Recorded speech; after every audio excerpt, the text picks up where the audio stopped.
मी अमृत महोत्सवी वर्षात पदार्पण करत आहे आणि त्या निमित्ताने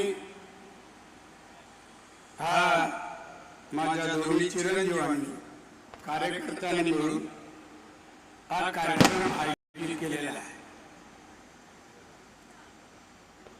या कार्यक्रमाचं स्वरूप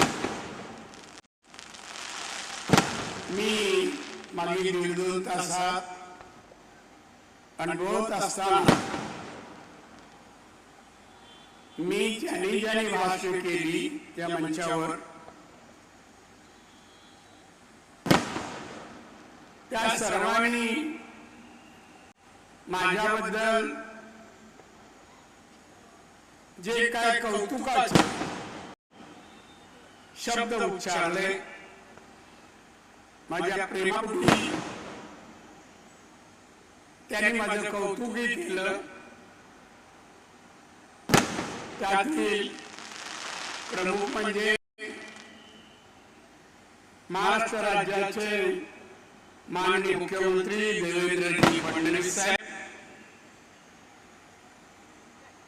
केंद्रीय मंत्री आहेत, पण मी याला नेहमी माझ्या केंद्रीय मंत्री म्हणण्यापेक्षा माझे मित्र म्हणून मी ज्यांना उच्चारतो ते सन्माननीय नितीनजी गडकरी साहेब, सन्माननीय राधाकृष्ण विखे पाटील कॅबिनेट मंत्री, सन्माननीय आशिषजी शेलार,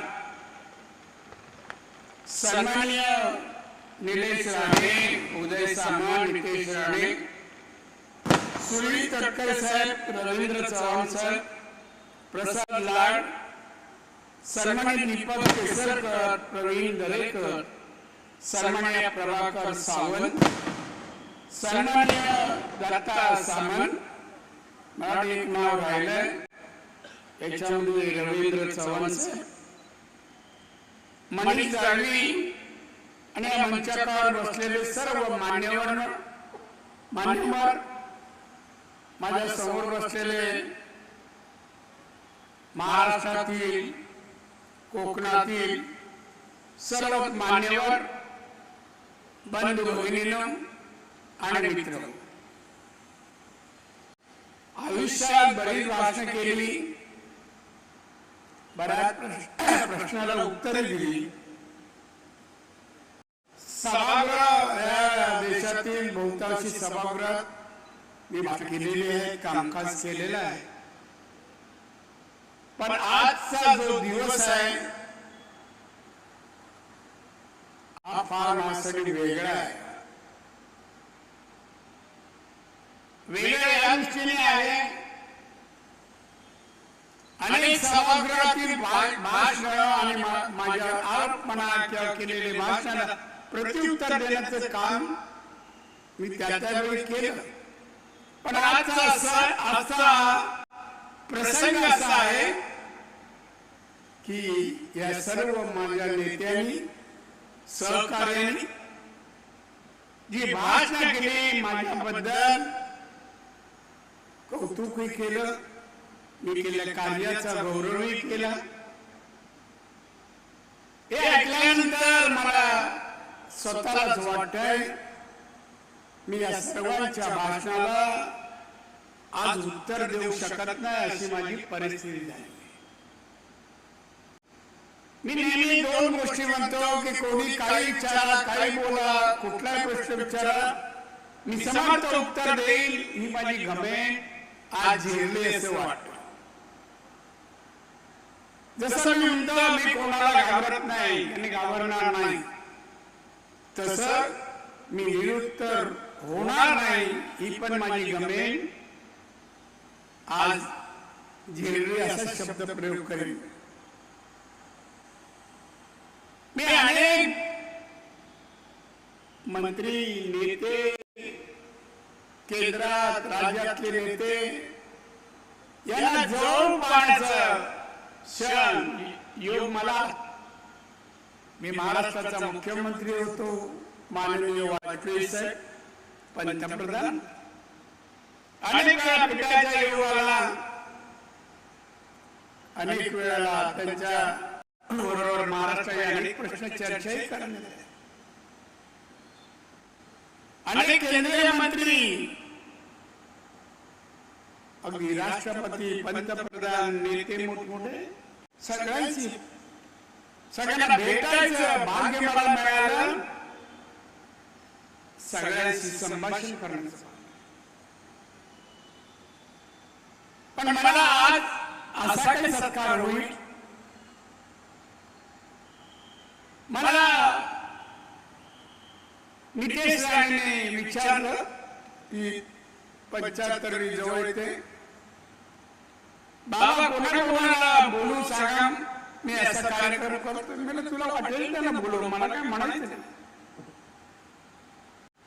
मग अशा वेळेला मुख्यमंत्र्यांचं नाव तर त्यांच्या नेतृत्वाखालीच सत्कार सन्मान कार्यक्रम होणार.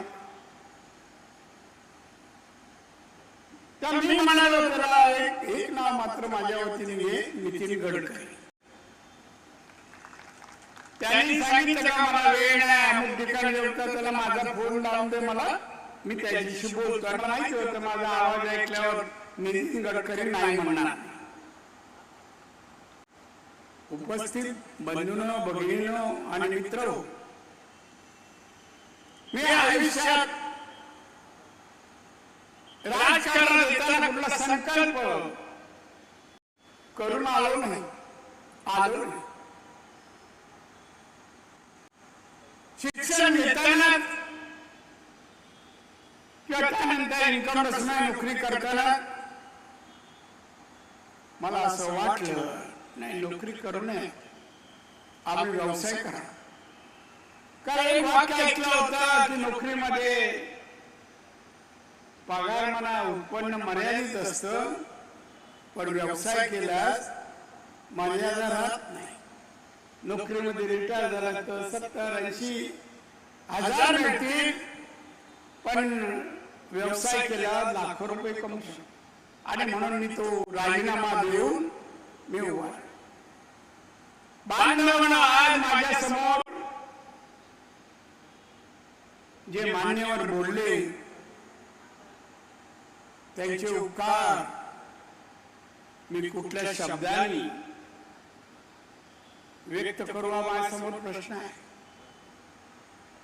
मी स्वतःहून कधी कोणाचा सभागृहाचा आवाज अपमान केला नाही. सगळ्यांचा मान केला, वयाने लहान असू द्या, वयाने मोठा असू द्या. आज मात्र परिस्थिती वेगळी वाटते. उभं राहण्या अगोदर पत्नी बोलते, काय बोलणार आहात वेळ माहित नाही. बांधवांनो, जे तरुण माझे मित्र असतील त्याला एकच सांगेन, आयुष्यात निर्धार, निश्चय, त्याला मेहनतीची जोड दिली तर सगळं काय शक्य आहे. काय शक्य नाही मी अनुभवलंय. मला जे मोठं मार्गदर्शन, आधार, इथपर्यंत जाण्याची शिडी कोणाची मिळाली असेल, माझं दैवत माननीय बाळासाहेब ठाकरे. काय माझ्यात पाहिलं मला माहित नाही, पण मी आणि माझा मित्र हनुमान परब लहानपणी साहेबांची मुंबईत कुठेही सभा असली का सभेच्या अगोदर पैसे थोडफार जमवायचे, 5 रुपये, 6 रुपये, 7 रुपये, आणि जमा झाले का साहेबांच्या मीटिंगला जायचो आम्ही. एक हार घ्यायचो आणि दोघं जण मिळून घालायचं. अशा अनेक वर्ष गेली. शेवटी नेत्यांना साहेबांनी विचारलं की 2 मुलं मला हार घालतात, ती कोण आहे? मग त्या नेत्याने सांगितलं, हे चेंबूर मधील आहेत, असं असं त्यांना टोपण नाव असं. तेव्हा त्याला एक दिवशी घेऊन या आणि मला घेऊन ये. पण त्या दिवसापासून साहेबांचे विचार, साहेबांचा आदेश जे देतील ते पाळत गेलो. असं असं करताना साहेबांचा आवडता सैनिक झालो. साहेबांच्या तोंडून एखादा शब्द निघाला आणि पूर्ण केला नाही असं एकही नाही. एक आहे. आज मी बीजेपीत आहे. ज्या वेळेला बीजेपीत गेलो ते जाण्या अगोदर माझा आणि माननीय श्री देवेंद्र फडणवीस यांचा एक डायलॉग विमानतळावर झाला 2 मिनिटाचा, 2-3 मिनिटाचा. आम्ही तिथे उभे असताना आम्ही विसरलो दोन्ही राजकीय पुढारी आहोत, विसर. देवेंद्रजी म्हणतात दादा बस झालं ना. मी काय बस झालं? अहो या ना बीजेपी, बस झाला आता. मग मी थोडस बोलत होती, गेला घरी बोलव, चर्चा कर, मी पण एका पक्षाचा नेता आहे, मला विचार करू दे. आणि त्याप्रमाणे विचार करून मी हाल. पण मी लहान असलो आणि मी मोठा असलो, हे नेते लहान असले तर मी पदाला मान ठेवण्याचं कधीच चुकलो नाही. मान, आदर, सन्मान करतच आहोत. आजही प्रश्न होता, मला माहिती होते सगळे कौतुक करणार, असं जो अशा जोग मी नक्कीच काम केले. मी हार नाही खाल्ला. कुठला प्रश्न, समस्या, अडचणी ज्या पक्षात आली का सगळ्यात पुढे मीच. आजही काही जण पाहतात, पण माझं लक्ष आहे त्यांच्याकडे. मी बातमी वाचतो. आमचे मित्र रायगडचे तटकरे साहेब हे भरभरून बोल. तटकरे साहेबांनी अनुभवलंय काही. तटकरे साहेब त्यांचा चिरंजीवांना विधान परिषदेसाठी पवार साहेबांनी तिकीट दिली आणि पवार साहेबांनी सांगितलं बघ तुझ्या मुलाला निवडून आणायचं असेल ना तर जा नारायणांशी बोल. तसे आले. म्हणजे साहेब काय करायचं? म्हणजे काय, मी तर तुझ्या पक्षाचा नाही, पण तुम्ही मत दिली तर माझा मुलगा निवडून येईल. तुझी काय अपेक्षा आहे? नाही सर, साहेब म्हणे तो निवडून यायला पाहिजे, पहिलीच निवडून. अरे पण मी पक्षाच्या धोरणाच्या विरुद्ध जातो त्याचं काय नाही मला माहिती. पण मी बोला होतकर तरुण आहे आणि मी माझ्यावर जेवढी मतं होती ती घातली आणि निवडून आली. आजही सुनील तटकरे अनेक राजकारणात मी त्यांना मित्र समजतो, ते मला समजतात की नाही. कोणी माझी अनेक पक्षाचे लोक नाराज असतात, बरंच काय भाष्य करत परवा नाही करत. पण बांधवांनो, राजकारणात मी जे काय मिळवलं ना ते तुम्ही आता ऐकलं. जे मिळवलं पुष्कळ कष्ट, मेहनत सगळं केलं, पण त्याहीपेक्षा माझ्याबद्दल जे शब्द माननीय देवेंद्र फडणवीस साहेब, माननीय नितीनजी गडकरी, तटकरे, चव्हाण साहेब या सर्वांनी जे माझं कौतुक केलं ना, या माझ्या आयुष्याचं असेल हे मी कमावलं असं म्हणतो. आणि माझ्या तरुण मित्रांना मी सांगेन, तुम्ही या कमावलेल्या माझ्या हे जे मी असेल म्हणालो त्याचा पाठपुरावा करा. महाराष्ट्र छत्रपती शिवाजी महाराजांचा महाराष्ट्र नाव घेताना गाव चढतो छत्रपती शिवाजीचा महाराष्ट्र. आणि मी या महाराष्ट्रातला गर्व वाटतो, अभिमान वाटतो आपल्याला. मग आपल्याला महाराजांचं नाव करायचं असेल, स्वाभिमान व्यक्त करायचा असेल तर महाराजांचा इतिहास आत्मसात करून कार्यान्वित करणं हे आपल्या सर्वांचं कर्तव्य आहे. खरं तर मला आज वाटलं यांची भाषणं ऐकताना आणि माननीय देवेंद्र फडणवीस बोलत असताना आता की माझा सेंड ऑफ आहे. माझा सेंड ऑफ आहे. मी राजकारण निवृत्त होत आहे काय की जे अशी भाषण माझ्यावर करतायत यानंतर मी काम करू शकेल की नाही हे सांगू शकत नाही असंच वाटत. पण मी माझ्या नेत्यांच्या अपेक्षेच्या बाहेर कधी जात नाही. त्यामुळे त्यांचा ऐकेन, काम करत राहील. त्यांची अपेक्षा असेल. अपेक्षा मला ज्या दिवशी वाटेल तेव्हा मी एक दिवस पण राहणारा माणूस नाही, राजकारणात पदासाठी जगणारा माणूस नाही. माझ्या आयुष्यात मिळालेली पद ही मला दिली गेली आहे. मी मागायला गेलो नाही. मला बोलून देण्यात आली. बाळासाहेबांनी दिलेली पद मला घरी मातोश्री बोलून दिली आणि म्हणून माझं आयुष्य जगलो. 74 पूर्ण केली. मी स्वतःला भाग्यवान समजतो, फार भाग्यवान समजतो. आयुष्यात पदे मिळाली सोडा, त्यापेक्षा माणुसकी मिळवली. आणि आज माझ्या नेत्यांच्या तोंडी माझं कौतुक मला ऐकायला मिळालं. याच्यासारखा चांगला दिवस, सुवर्ण क्षण माझ्या आयुष्यात असू शकत नाही असंच मला वाटतं. असंच मला वाटतं. आणि म्हणून राजकारणात यशाची